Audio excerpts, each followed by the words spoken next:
I'm here in a beautiful countryside in China right now, a beautiful hotel newly built near to a hot spring that we have here. You can see like this panorama windows there, and there's some skyline that looks very nice, some mountains that we have here.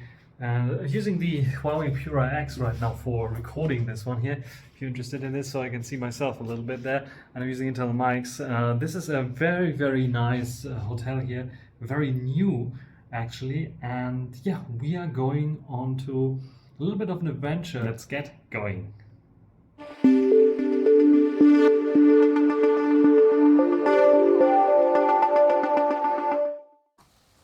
We start off this comparison a little bit differently than I do it usually. Just as a try out here, I captured those photos that I will show you right now with this software version. So keep in mind, this is the software version I tried it on. There are, I think, several updates now for the X200 Ultra out now. The X100 Ultra, so far as I know, to date, did not get any updates yet. Front-facing video, 4K 30 frames per second here on the Vivo X200 Ultra. Just like the X100 Ultra, we have a bit of weak stabilization here on the front-facing camera. Though we have autofocus, which is quite nice, and I think this is working a little bit better than it was on the previous model. I can see it's like grabbing focus. I can get very closer than on the Oppo Find X8 Ultra, for example. And in general, I think it's doing a good job. It has a bit of difficulties with exposure sometimes, especially when coming to sun, so the overexposure is something there. Definitely HDR is a bit weak, but what do you think about the quality here of this video? Should be working fine. I can still switch in 4K 30 or 4K 60 between the front-facing camera and the back-facing cameras. So what do you think about this one here? Front-facing video now on the X100 Ultra. Still same weak stabilization that we have with the X200 Ultra. So focus, I think, is a little bit weaker there, but it's grabbing nicely here. And exposure issues there and HDR issues, I think, are also there. So same kind of quality that we had with the X200 Ultra. I don't see much of an improvement here. Maybe with stabilization a little bit. What do you think about this one here? When I compare the front-facing video between those two, you can clearly see that the HDR is working a bit better on the X200 Ultra. It is not the best, but you can see a little bit of clouds there, where here everything's completely white on the X100 Ultra. So HDR working a little better. Stabilization, I think, also a bit better. Let's see. I was walking there. I think there's a glitch. Anyway, this X100 Ultra is less stable than the X200 Ultra for sure. And yes, the HDR is apparent between those two. The differences are definitely there. You can see here we have blue, there we have white. So yes, I think we have a slight improvement there with the front-facing camera on the X200 Ultra. Main camera video here on the Vivo X200 Ultra, and this one here by default goes to the ultra wide angle because it has this very large ultra wide angle that has the same size as the main camera sensor. And we want to zoom in on a little like a mountain there because 35mm with vlogging is not possible or doesn't make sense. 85 zoom lens, and then we go 10 times roughly what others have, 230mm, and then we can zoom in up to 460mm here. And let's go back to the ultra wide angle. And yeah, this is the Vivo X200 Ultra for you. Perfect vlogging kind of camera with the ultra wide angle being so large and so wide. You can get even wider than this here because I think this is equivalent of 16mm roughly, because it uses the rest of the surface area for stabilization. But you can, if you want to, also have less stabilization enabled. You have to stop video, you notice that, and then we have the ultra wide angle even further. Even my fingers should be there inside. So what do you think about this one here? Let's compare it with the X100 Ultra. This is the X100 Ultra 4K 30 frames per second main camera sensor, however, because it's 24mm and gives nice background blur, still has a reasonable focal view that I think it might be very good for vlogging. So we are zooming in on the same kind of mountain there. We are here close to Chongqing, China, in the farmer's land basically, or where all the parks are. This is like a park here on a mountain. This is the 85mm, this is 230mm, and we can zoom in up to 30x, is it 20x actually, which is the same as I think with the X200 Ultra. So what do you think about this one? Looks a little bit less stable. Let's go to the ultra wide angle now directly. And this is the ultra wide angle. This one doesn't have this ultra wide field of view, has a way smaller sensor, but still same focal length at 14mm, probably also cropped in a little bit there. So what do you think about this one here? How does this compete with the X200 Ultra? I think the X200 Ultra has a better videography lens setup thanks to its ultra wide angle being so large, and better of quality, better for vlogging for sure. So what do you think about this one here? The 1-inch type sensor, however, is better if you get nice background blur. What do you think about this one? The main video camera comparison on the X200 Ultra, it's clearly the ultra wide angle, and on the X100 Ultra, it's clearly the main camera sensor. What we can see here is the more aggressive HDR that is very nice on the X200 Ultra, because it gives us a bit more blue there in the sky. You can see it's like the same position, sun is also the same position, but we have this HDR there, where on the X100 Ultra we don't have it. Even if I go a bit further, you can see it's not appearing, where here it is there all the time, basically. Then we have the difference in terms of like, field of view. That is like something very subjective, I would say. Yes, I can imagine that some people like this blurry background on the X100 Ultra being so DSLM-like.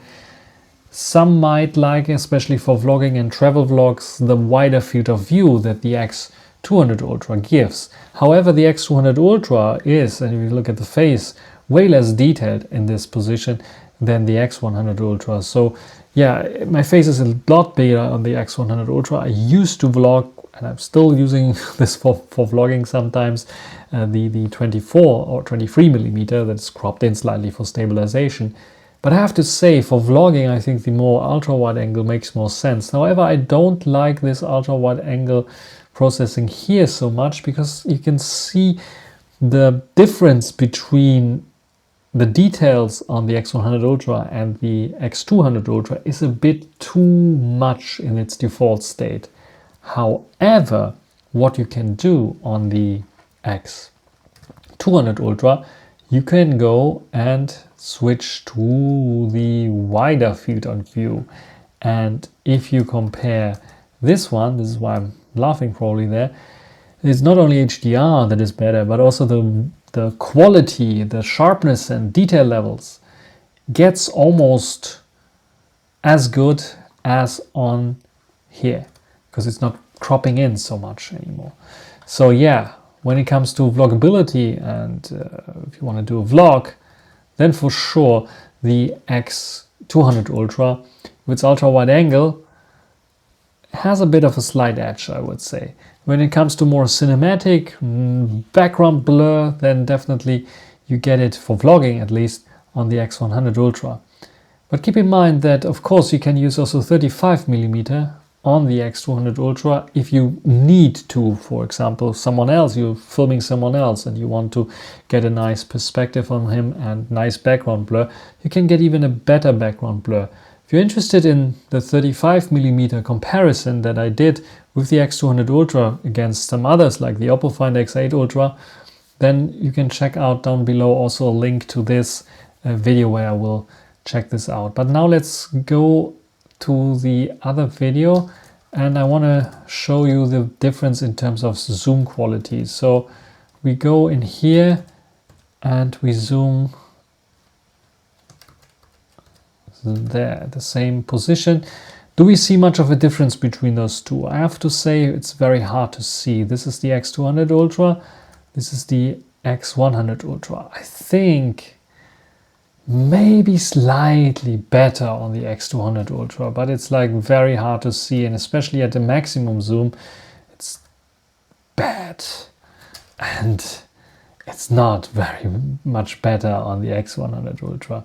So I think in terms of video quality, it's a matter of taste, with a slight edge, maybe because we have this ultra wide angle that can be used for a nice vlog towards what the X200 Ultra is doing. What I really like is the possibility to zoom in and out. Look at how smooth this looks like here. Yes, you can see the lens switching there, but it's still very, very smooth. And let's do the same here on the X100 Ultra. Also very, very smooth. Maybe it's a little bit more stuttery than the X200 Ultra, but in general, both are doing a very good job when it comes to lens switching. Top notch for sure on the smartphone camera market. Yes, the iPhone is even smoother, but this one here is very, very close to being in the same league almost. What do you think about those two? I will try both of them out here with their main camera sensor, which is this one here. So let's check out the photos. First of all, we see 35 versus 23mm of the main camera sensor. The big difference and divider between those two. We don't see much of a difference. There's a slight difference in coloration. You can see it here. It's a bit more contrasty, a bit punchier, the colors on the X200 Ultra. The X100 Ultra keeps it a little bit more blunt looking, I have to say. I can crop in on the X100 Ultra to 35mm to get roughly the same kind of view. Do we see a difference here at 35mm? That's probably the big differentiator between those two here. Yes, there's a slight difference. I think you see the text there. It is, I think, a slightly bit sharper on the X200 Ultra. We can see here this gate having a bit more texture. There's a bit of more over sharpening as well happening here. Might be also optically better, but we will see in a second that it's not always the case. It's just a bit, I think, more sharpening applied on the X100 Ultra. Although there appears to be a little bit more detail there as well, if you look at this. Let's check out a crop on those sensors, the main camera sensors. When I press again on the main camera, it's 50mm on the X100 Ultra, it's 45mm on the X100 Ultra. We can see here the color difference is even better with the greens. It's a bit more subtle here, a bit darker, the green, a bit more punchier, the green on the X200 Ultra. When we zoom in, we can see that the X200 Ultra is applying a lot more sharpening than the X100 Ultra there, and the X100 Ultra looks more natural for sure at this 2x crop, where the X200 Ultra is way more struggling with detail loss, and the punchiness of colors that you can see there is also creating a bit of an artificial look for sure, which is surprising because I thought it would beat the X100 Ultra, but it looks to me like the processing of the X200 Ultra is still something that needs to be worked on. Like I said, there are several updates that came after it. I will definitely do another comparison with those two in specifics to this zoom things here, but it appears to me that it is a bit better on the X100 Ultra, at least in this occasion. 35 versus 35 is much more interesting probably for some people that want to decide to buy the X100 Ultra or the X200 Ultra, because it is an optical one on the X100 Ultra, and on the X100 Ultra it is just a crop from the main. And do we see that actually? And when I go into the middle, first of all, probably you won't see a difference between those two. There is a bit, there we go, it's the same, a bit more details, a bit more contrast and sharpening applied on the X200 Ultra still. So you can see a little bit more of this. It appears to be a bit more contrasty there. And more apparent detail loss on the X100 Ultra is when you go more towards the edges there. You can see they have all the iPhones here, the iPhone cases there, that they show off. Wait a second, there we go. And yeah, look at the text here, comparative here. Look at the textures here, comparative here. There's where you can see the subtle difference between those two, where the X200 Ultra has a slight edge. Though I think I see also a bit more noise here on the X200 Ultra in this like mall lit situation. So more, it's like a bit darker there, but yeah, what do you think about those here? It is very, very close together. By the way, they don't only have those iPhone ones here with 13, 14, 16, 16 Pro. They also have hidden here the Huawei ones with different ones as well. And the readability you can check as well here between those two. You can see that they're very, very similar. So there we have the Novas. Very, very similar. There are subtle differences, however, with the texture here that you can see that it's smoothened out on the X100 Ultra, where here we can still see a little bit of residue or glue or something like that before. And yeah, this is a difference that you definitely can see. So yes, when you really pixel peep, 35mm on the X200 Ultra is winning a bit, but it's not by far. And you can see there are some situations like in this mall with this lighting where the X200 Ultra struggles a bit with overexposure, especially when it comes to this area here. And compare it with this area here, you can see it's overexposing. Yes, they have a lower shutter speed there. It's higher shutter speed, lower aperture, higher aperture, or like a wider opening. ISO 200, ISO 50 only. So this also shows a little bit the sensor size difference eventually, or like a different decision on how to do certain things in terms of like exposure and so on. So yes, you can see in this case the X100 Ultra beating the X200 Ultra. But like I said, this probably can be easily fixed on the X200 Ultra. But they're very comparable, very, very similar. This is a boring shot, I think. Nevertheless, I wanted to show it to you. Difference in terms of colors a bit. Again, a little bit more punchy on the X200 Ultra. A bit warmer there, a bit colder here. Autofocus, out of focus area, even with the 1-inch type sensor, you can achieve such thing. It's getting a little bit more in focus here on the X200 Ultra, where here on the X100 Ultra it's a little bit less in focus. The text here on the glass can be read, not really, but it is sharp somehow. and it appears to be a bit sharper here on the X100 Ultra again. But you can see again that the texture here, for example, appears to be like it is over sharpening, or it has more details on the X200 Ultra slightly, but it's like really pixel peeping between those two. So I would say when it comes to the main camera sensors, you probably won't notice so much difference between those two. Even though we have 35mm optically on the X200 Ultra, the 35mm digitally cropped in on the X100 Ultra can do its thing, cannot give you the same kind of perspective because this is like an optical thing, but it comes very close to the quality, photo quality of the 35mm. Let's take a look at the telecams. On paper, you can see they're very, very similar. 200 megapixel sensors, the same sensor actually, but we have a different aperture. So f2.3 instead of f2.7. 85mm, 101.4 inch size sensor. They are on paper the same sensors, but I think because they're like different revision numbers of sensors and so on, we have a little bit more newer revision number on the X200 Ultra there. Both multi-directional PDAF and OIS, but you will see in a second if both are performing the same. So let's check out the 85mm first on both. You can see that in size natural colors that I used throughout all my tests here, we have much more punchier colors on the X200 Ultra. You can see it here with the stairs and the different colors that appear to be a lot punchier. If you look at the yellow, look at the green, but even the blue is a little bit more punchier. It's a bit darker here on the X100 Ultra, where it's a bit brighter on the X200 Ultra. Do we see a difference and know why? It is maybe the shutter speed difference here, but also the aperture difference that you can see here. When it comes to the detail levels between those two, they're almost on par. Besides the color difference that I noticed, there's not much of a difference. However, you can see that here, for example, in the little details there, you could argue that the X100 Ultra is doing a slightly better job than the X200 Ultra. When we check out the further away details there in the background, you can see, again, both are doing a fine job. Again, a bit more punchy colors. But in terms of detail levels, basically on par. Even the small little text can be read on both. Not much of a difference between those two. When we come into macro photography that both support, the X100 Ultra struggled a little bit with getting the macro shot done here at this, like, very roughly, very zoomed in kind of shot. You can see, people could argue, why didn't you do the same kind of, I tried to match it up, but one is like showing me millimeters, the other one is showing me 10x and so on. So it's a bit of difficult there. But yes, the X200 Ultra's autofocus performance, I think, is a little bit better, especially also with this kind of things. Even though, if you zoom in, it's not really good. And here as well, with 85mm, you can get a bit closer on the X200 Ultra, and you get things more in focus. You can clearly see that the X100 Ultra struggled, and I'm not sure if it really focused. It was focus confirming, but it's not really in focus. This one is also not 100% in focus where I want it to be, but it has certain areas here in focus already. So yes, for the close-up shots and macro shots, I think both are fantastic, but the X200 Ultra has a slight edge over the X100 Ultra when it comes to close focusing. Here you can see both are really fantastic in taking macro shots with the 85mm one. We have a slightly different kind of f-stop number. I'm not sure why it is choosing this different kind of f-stop number, because the only thing that I chose on both is macro photography. I didn't change anything else. So this is what we can end up here with. Very sharp, very nice, very sharp, very nice. The only difference that you can see is a little bit the exposure. It's a bit brighter on the X200 Ultra, maybe to the physical aperture, and it's a bit lower here. You have this little effect here that I don't see so much here, even though they were like side by side basically when I was taking this photo. You can even crop in on both to 10 times, which is quite interesting. And here, yes, I was a bit closer with the X100 Ultra for some reason, but the detail level on both is just simply fantastic, even at this 10x you can see. And I can see that again, the X200 Ultra has a little bit more depth in this shot here. This might be like an effect of this macro shot, or the ability to keep things more in focus with focus shifting that it applies to and then stack together the images, but I might be wrong as well. 85mm at night is quite interesting because I don't see much of a difference between them either. Besides, when you look at the billboard here in the back, we have a color difference and we have an overexposure on the X200 Ultra. I'm pretty sure that they fixed this by now, right now, with the latest software update, but here I think the exposure is a bit better handled on the X100 Ultra. However, when it comes to detail level, look at the tree here, for example, it is mushy on the X100 Ultra, and this is where the X200 Ultra is slightly beating the X100 Ultra. It's a bit of more noisy as well. Maybe it's a bit more over sharpened. Both struggle a little bit with people that are walking fast here in this shot because they have night mode active, and this is like a very low shutter speed that you will get there. And I think it is a bit too low on the X200 Ultra because it shows 1/14 of a second, which might be attributed, or they want to show off their good stabilization. But yeah, in general, it is, I think, also with the larger aperture number, introducing this overexposure. Another interesting thing is, like, look at the numbers here and compare them with here. I think the lens coating has been improved. Something has been improved because it looks a bit more washed out on the X100 Ultra in comparison to the X200 Ultra. And the more you zoom in, here you can see it fixed itself with the overexposure. The more it becomes apparent that the X100 Ultra has a bit of superior telephoto lens there. You can see it here already where we have a bit of blooming and lack of details there with the text, and also the background here, where you can clearly see that the X200 Ultra is doing a little bit better there. Punchier colors help, of course. A bit more contrasty look helps as well.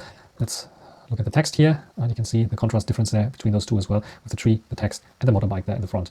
Yes, it is making things a bit brighter. You can see a bit more details, but here everything is a little bit black. This is one of the downsides for sure. Maybe it's a matter of taste here between those two, but I think when you look at the trees again and the detail level there, that I think that it's a bit more softer on the X100 Ultra. It's a bit more sharpened up, maybe a bit more detailed as well. on the X200 Ultra. At least it appears to be more detailed, but it might be a bit over sharpened, over processed kind of look there. And then we go to 10x here finally to see a big difference between those two. Do we see the big difference between those two? There's a slight difference in terms of processing. You can see that the X200 Ultra at 10x appears to have better processing, where the X100 Ultra struggles a bit. Look at this processing here of the numbers, looks unnatural, where here it looks a bit softer, but a little bit better as well. And the same goes, like, everything looks a bit too artificial on the X100 Ultra, where it's a bit cleaner looking on the X200 Ultra. But you can also see that, yeah, it appears to be more details there. So this is something that you also have to keep in mind with the more processing that the X100 Ultra applies in this extreme situations. It is like getting a bit better. But what happened with the control of HDR, you can see it seems to be slightly overblown again if you compare it with the X100 Ultra. So again, I think something that they have to fix in firmware. Another shot, 170mm. Let's see if we can see little details there. Appears to be a little bit out of focus there. Maybe it's motion blur. 137, maybe motion blur. I don't know, but it appears to be more sharp on the X200 Ultra. I'm not actually sure what they're selling here, but those kind of things are things that you can throw into the air and they will then, like a helicopter, just fall down to Earth. Both also nice with those here, maybe slightly bit better HDR because you can distinguish the two light sources here, where here they're like fading into one. Another shot here, 460 versus 460. Do we see much of a difference between those two? Probably not. This was now in a Japanese restaurant in China. They have like lots and lots of those kind of things there, little things that you can see here. I was fascinated by this kind of shot because here you can see that the X100 Ultra again is more processing stuff. Look at this, how it's processing it here, 690mm, and the X200 Ultra, how it's processing this. I think the X200 Ultra is much more cleverer in processing such things, where here it looks a bit too artificial on the X100 Ultra. So this is, I think, a win for the X200 Ultra. Also the text is a much better, more natural looking, let's say like this. So in terms of tele, it is a draw basically. There's slightly better processing on the X200 Ultra. Sometimes the processing leads to the impression of more details, but I think in general there's a bit more sharpening applied sometimes on the X200 Ultra, together with a bit more contrasty and punchy look that creates the feeling of there's a bit more detail. The X100 Ultra struggles when you zoom in a bit further with AI. I think the AI is much more optimized on the X200 Ultra. It's a bit more subtle, a bit more tuned down. HDR appears to be working a little bit better, more consistency on the X100 Ultra, but in general both are doing a very fine job. And yeah, if you have to choose between the X100 Ultra and the X200 Ultra, don't choose between those two when it comes to the tele-lens, because both are working fantastic and you really have to pixel peep to find the difference between those two. Let's check out the big differentiator between those two, the ultra-wide angle camera. Both 50 megapixel, f2 instead of f2.2 on the newer X200 Ultra, both 14mm, so should have the same focal length, but the sensor size is a lot bigger on the X200 Ultra. We also have dual pixel PDAF autofocus instead of normal autofocus, contrast detect autofocus, and we have OIS on the ultra-wide angle camera. So this should lead to way better results, does it? Actually, what we can see between those two is again the processing difference, a bit more punchier colors, a bit more contrasty colors on the X200 Ultra. You can see it in the green very much here. Even though both are size natural, it looks a bit more natural on the X100 Ultra. But what the X100 Ultra actually is doing is maybe not what I saw with my own eyes, because my own eyes are not telling me that this color here is orange, because this ring is actually red. So yes, the X200 Ultra got the color right there. I think the other things are a bit more punchy, more punched up colors there for sure, a little bit. So, but it wasn't so dull looking as the X100 Ultra makes it out to be. We can see already the big difference between those two in terms of detail levels, because we can see here leaves, where here is almost like everything blended together. And the same goes for other details. Even in the middle of the shot, you can see how much sharper, how much more detailed the X200 Ultra looks like. Look at the trees and the background there. It's just simply a day and night difference, and this is the big differentiator between those two. It's not only camera specs on paper, but it's also in real life photos. If you ever have to crop into the ultra wide angle, you really want to do it on the X200 Ultra and not on the X100 Ultra.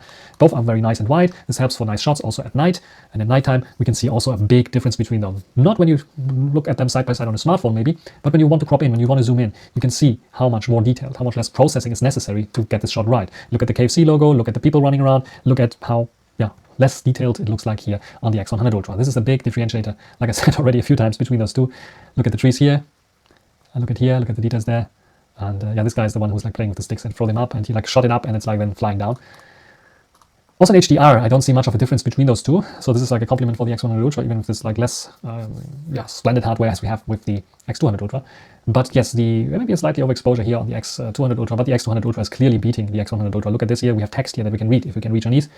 Here's nothing. And the same goes for so many other things, like here and there, hard to read, almost nothing to read there. So at nighttime it shows even more the superiority of the X200 Ultra.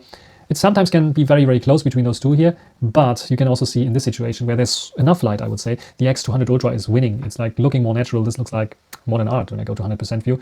Look at this railing there, look at the missing railing there, and the difference between those is then a little bit dramatic already, you know? So definitely sharper, more detailed on the X200 Ultra. Also in this daylight shot here, out of the window, you can clearly see, by the way, nice panorama windows, I really like this. We can see the difference between those two here again. It's like the detail on the glass almost lost here. We can see that there's a pattern on the glass. And the same goes here and there. It's moved out a little bit there. Details there in the background, also in the foreground, like the little things, the mountain, the rocks, the details there. It is a bit more contrasty. Yes, we see the color difference that they did from the X100 Ultra to the X200 Ultra, but overall, it is just simply mind-blowingly good, this ultra-wide angle, the best ultra-wide angle on the market currently. And yeah, this is why we have a clear winner here, the X200 Ultra, in terms of the ultra-wide angle. It is winning in all categories, as you saw. And the colors is something that you can debate between the X200 Ultra and the X100 Ultra. I can imagine some people liking the more tuned down, not so punchy look kind of on the X100 Ultra, where others might be liking a bit more contrast in the shot, like the X200 Ultra, which gives the shot a little bit of a mood. But yeah, you can be the judge. You can write down in the comment section which of those color profiles you like the best. We had already 35 versus 35. We're both using or utilizing the main camera sensor. What happens if you want to use the main camera sensor, which is 23 on the X100 Ultra, and compare it to the X200 Ultra? Its sweet spot is like the 2x crop on the 40mm, which is 28mm. So it's a bit more cropped in. So, but can they compare? Can they compete with each other? Can I compare them with each other and get almost the same results? We can see a bit still the color differences here, a bit more tuned down and a bit more punchy colors, a bit more contrasty colors here on the X200 Ultra. When we check out the detail levels and check out the processing, you can see again that the X200 Ultra is again a little bit more sharpened up, a bit more artificially looking, but it's not bad. It is not bad in comparison between those two. It's just like the contrast levels are a bit too high, the sharpening a bit maybe too much on the X200 Ultra, where it becomes a little bit more artificial looking for sure. When you look at this and look at the trees there, look at the trees there. This is a difference where the, I think, 1-inch type sensor is clearly beating the smaller sensor there that is cropped in. But we can also, this is also 28 at 23 at night. Take a look at night. I think at night it is more apparent that the 1-inch type sensor is doing a better job there.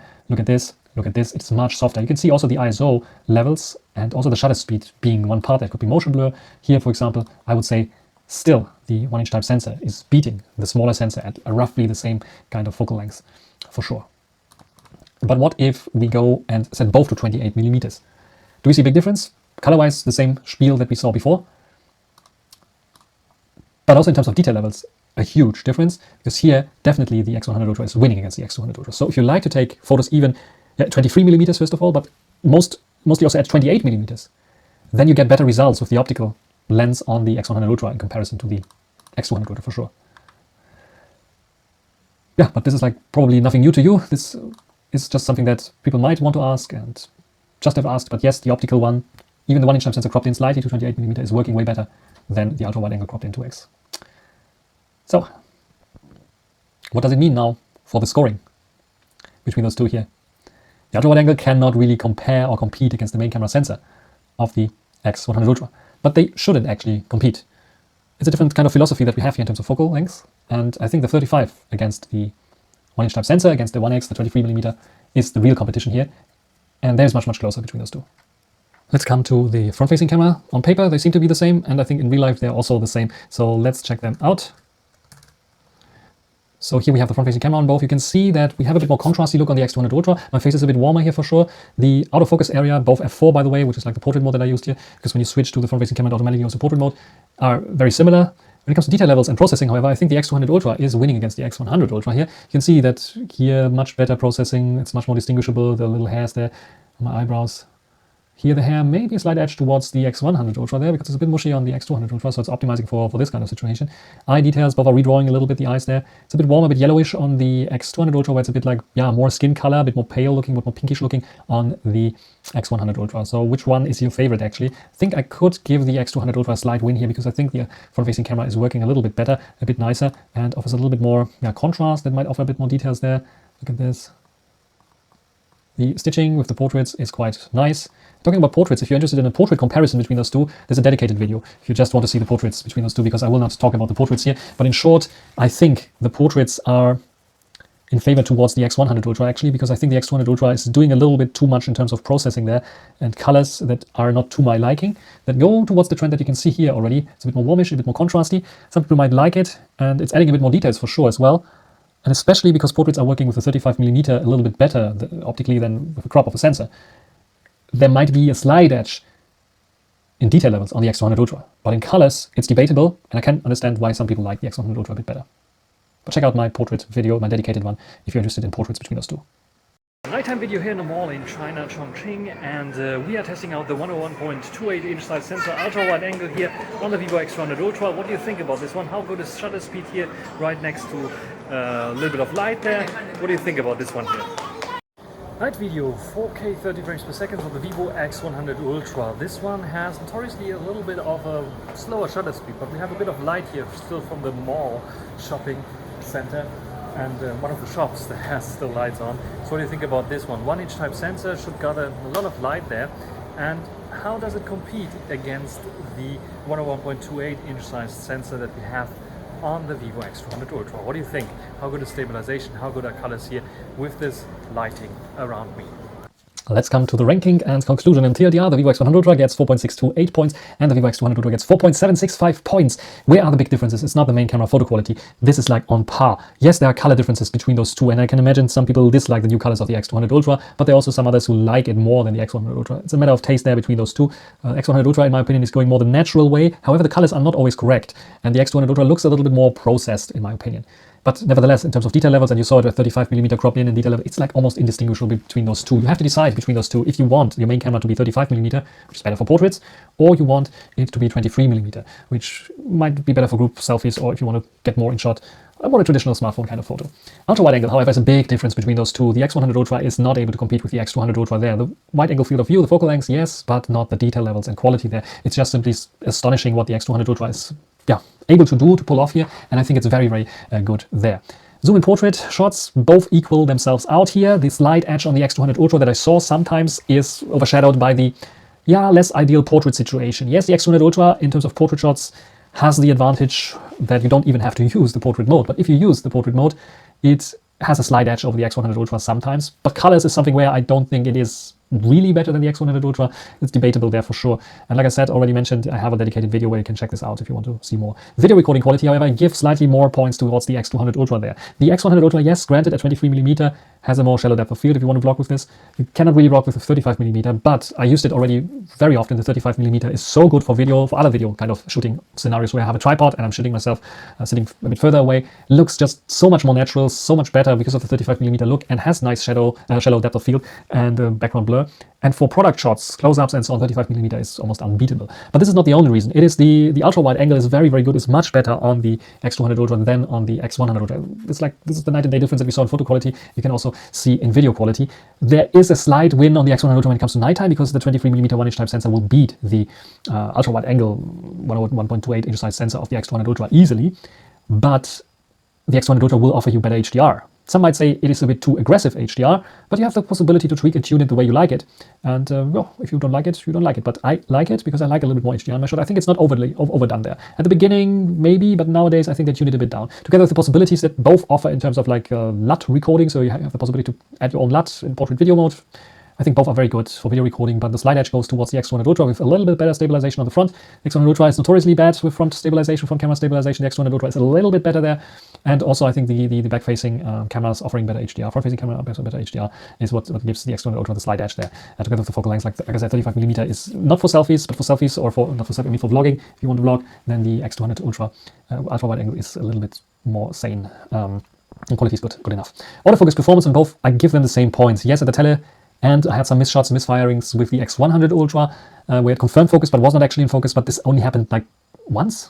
So this is why I'm not like taking this much into account there.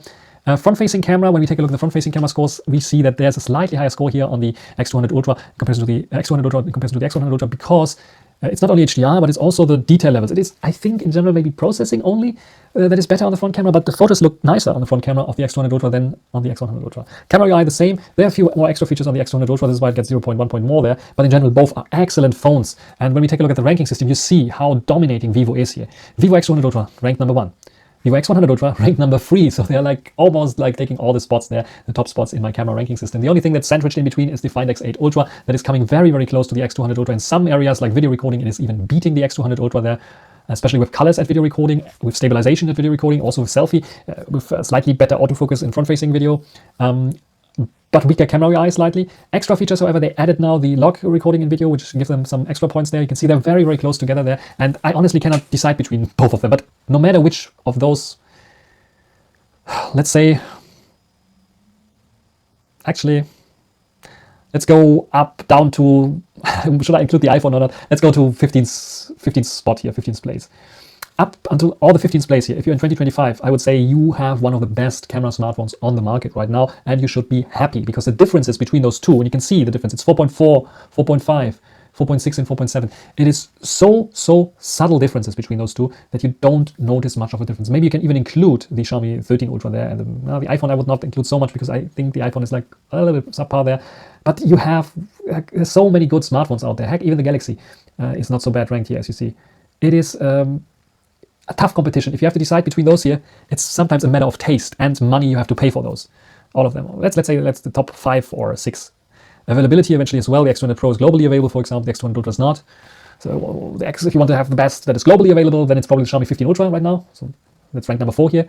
It's like so good, and it's so hard competition between those two here that if you buy any of those, probably you will be very happy with the photos that you can get. And this is almost everything what I'm testing here is in automatic mode, or the thing you just point and shoot. They all offer, most of them offer, I think, no, all of them offer extra features, tons of extra features like a pro video mode, a pro photo mode. Sometimes like on the Oppo, the Hasselblad Master mode that takes fantastic photos. There are so many configuration options and settings that you can do on the Xiaomi that the customizability is very nice. The Vivo has so many nice features for videographers to improve their video even further through manual or pro mode features that all of them, honestly speaking, you will be happy with. And you can tinker with them, you can improve. You don't have to, if you are owning a Xiaomi 15 Ultra, you don't have to, it's a waste of money to upgrade to any other phone here on the list. And the same goes for the X200 Pro. It would be a waste of money to upgrade to the X200 Ultra or the Find X8 Ultra. No matter what some people want to tell you, it is a waste of money. Even the Xiaomi 14 Ultra, that is like a year old now, is doing perfect because I'm still using it for videos and vlogs sometimes. The Pura 70 Ultra the same, and all the other ones I could use as well. And yeah, just famous last words. So then why are you doing the ranking system if they're all the same? No, it's just like because some people want to see the nuances, the differences between those two, because they are so close together, and it is about the nuances, and you have them to choose. Hey, do I want 35mm or am I happy more with 23mm? And no matter which choice, you probably will be happy with the one that makes you take more photos or videos and that look good, and you can show them proudly to your family. That's it for this video. Hope you enjoyed. Thanks for watching. What do you think of this different kind of style of video here? Write it down in the comment section. Until the next time.